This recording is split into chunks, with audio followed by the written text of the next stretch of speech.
I've lived, trained and fought in Thailand, Chiang Mai specifically, for the last 5 years. I moved out after COVID and I've had 17 pro fights out here, improved my record from 4 wins, 7 losses to 20 wins, 7 losses and 1 draw. After 5 years of training, it's safe to say I've made plenty of mistakes. I've learned a hell of a lot that I never would have learned training back in England. Some minor daily tips and some things that could change the trajectory of your overall fight career. And so I've collated them all into a list I'm going to share with you today. And these are the sort of things you can only learn by living it yourself. You won't be able to find this information on ChatGPT, Google, or training in most Western countries. So remember when I said it ranges from little daily hacks to fight career trajectory changing things? This is more of those little daily hacks type things. And it's don't put your ankle supports in the washing machine unless you want them to turn into knee supports. Putting them in the washing machine just destroys the elastic and they're not stretchy anymore and they like double in size. So just hand wash your ankle supports. Another one related to sparring that I see quite often is people doing you the courtesy of throwing light kicks and their sparring partner catching it and just smashing them or just walking through the light kicks.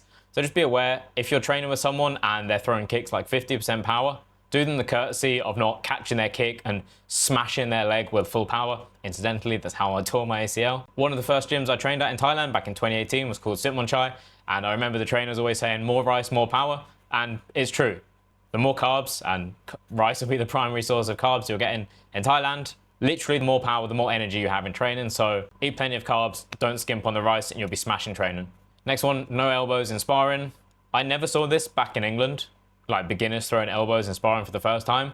Here, maybe it's less guidance, but I see quite often, maybe they'll do some elbow techniques in the warm-up, and then they'll start throwing elbows in sparring. So yeah, just don't. Number 6, make use of the cheap, delicious, and fresh fruit you can get pretty much everywhere. For me, coming from England, tropical fruits like mango, watermelon, and pineapple is super expensive, and compared to Thailand, doesn't taste that good. So make use of it while you're here. The little fruit carts you can get, it's normally 20 baht, which is what, like less than 50p? For a decent sized portion of fruit, makes a great pre-training snack as well. Number 8, wash your Muay Thai shorts after every wear. You might not be able to smell them, but trust me, others can. Especially in a hot country, everything just tends to smell worse. And personal hygiene becomes way more important. Number 8, it's pretty common out here to spar in small gloves. I'll quite regularly spar people in 8-ounce gloves, wearing them myself and also wearing them. And if you can keep it controlled, then it's no issue. It's just about being aware that if you're not wearing 14 or 16-ounce gloves, then you need to pull your punches. Next one, I remember when I first moved out here being like super aware of cultural differences and being really like worried about doing something that might be taken as offensive. And what I've learned over time is that if you're someone who is self-aware enough to worry about making cultural faux pas, then you probably won't make any. A good rule of thumb is that just being polite in your home country generally translates to politeness in Thailand.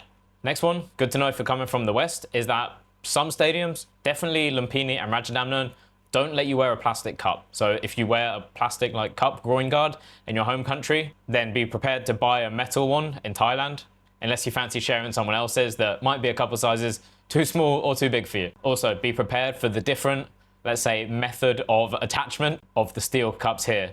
Most of the Western style ones have one waistband and then 2 leg bands. Here they have a waistband and basically it's called the smelly string. It's like a string that goes right up your ass crack. So just so you're prepared and the first time you get it put on, you're not surprised. Next one, you'll almost always have some type of minor injury, whether your foot or shin or ankle, you kick someone's elbow and it's a little bit swollen. Maybe you clash knees with someone when kicking at the same time. Maybe your elbow is sore from someone kicking it. Maybe your hips are a bit bruised up from someone kneeing you in the hips during clinching. There's always going to be something, but you can almost always work around it. Whether that's doing boxing only training, doing kick only sparring, or just even turning up and hitting the bag. Next one, if you're staying here for a while, it's worth getting some protein powder. You can buy it from local shops or you can get it from Lazada or Shopee, which is like the Thai equivalent of Amazon. Thai food is delicious, but the protein portions tend to be pretty small, so protein powder can help to top that up. Next one, if you're training twice a day, then a post-lunch nap will hugely help your recovery. Time-wise, I'd say at least half an hour, but really as long as you can afford. If you're just training, then have an hour, 90 minutes if possible. Next, when you get your hands wrapped once, after the fight, don't like throw them away. Take off the top of the hand and the knuckle portion, and then you can like cut off the wrist bit and you can save that for future fights. Because then basically what you'll do, you'll just tape up the wrist, put the pre-made wrap on, tape that on a bit, and then do the gauze wrap around it. And it means you can wrap your hands in like 5 minutes instead of it taking like 15 minutes. Just make sure you write L and R so you know which side is which. Next one, if you're having to do runs in the sauna suit in fight week, as pretty much most trainers will expect you to do, and you don't want to, upset them or be seen to be disobeying or disrespecting them, then that's fine. It's part of it. But just make sure you still drink water around these sessions. You don't want to dehydrate before the final 24 hours. So if you are having to do some sweatsuit runs before the final actual water cut, just drink some water after, make sure you rehydrate.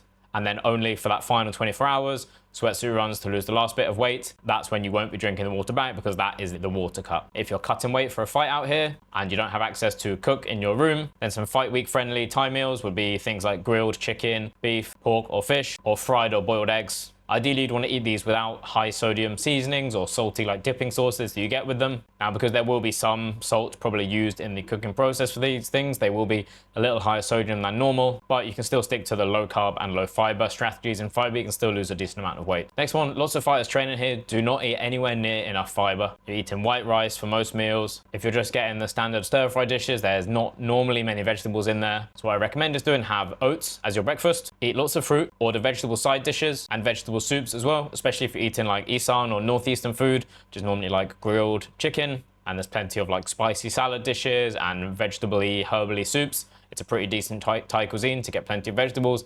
It'll help to support your immune system, manage hunger, and support gut health as well. So eat your veggies, kids. So these lessons I've learned should help save you a little bit of stress, time, energy, and money on your next trip training in Thailand, or if you plan on living and training out here for a longer period of time. This is actually part 2. I did another video, which I'll link to there, which you can watch, which is the first part of this list. There'll be links below to my free fighter diet setup guide, a performance nutrition blueprint, and also how you can work with me if you want to cut weight easier, stop stressing about your weight and about food, and most importantly, perform your best in training and smash your sparring partners.